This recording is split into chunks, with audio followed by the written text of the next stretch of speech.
ሰላም ቤተሰብ እንዴት ናችሁ? ዛሬ ደግሞ አዲስ የፊት ማስክ አዘጋጅቼላችኋለሁ።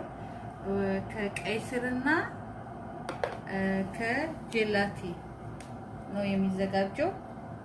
እዛ ቀይ ስሩን እንደዚህ እናጠለው እንደዚህ እንትን ብየዋለሁ። እኔ ፍቄ ጨርሻለሁ። ለቪዲዮ ብዙ እንትን ሰዓት እንዳይጨርስብኝ ብዬ ከዛ በኋላ እዚህ ጋር አድርጌ እየጨመቁ አጠለዋለሁ።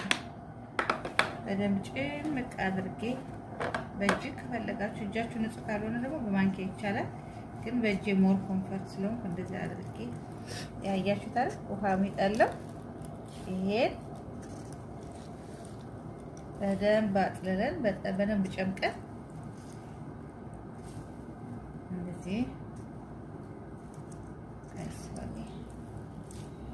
እዚህ ወጣው ሲጨመቅ የቻላችሁትን ያህል ተጨምቁና ግማሽ ቀይ ስር ነው ያደረኩት። እንደምታዩት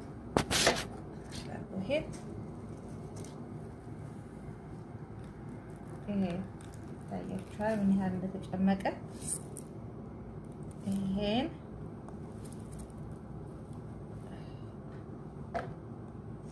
ይሄ ለቆዳ መሸብሸብ ለማዲያት።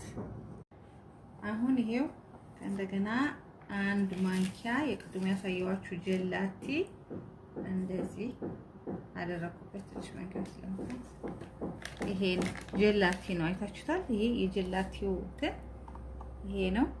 ከዛ ሙቅ ውሃ ጨምርና እዚህ ጋር እዚህ ወጣች ሙቅ ውሃ ጨምሬ እዚህ ጋር ለማየት ብዬ ነው።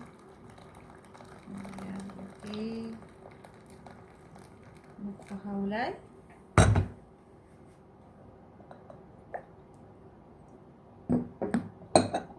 እንደምታዩት ይሄን እንደዛ ሙቅ ውሃው ላይ ማግኘት አለበት። እንደዚህ ነው። በደንብ ባማስላሉ በደንብ ሙቀት እስኪሰማው ድረስ ማለት ነው። በደንብ ይማሰላል።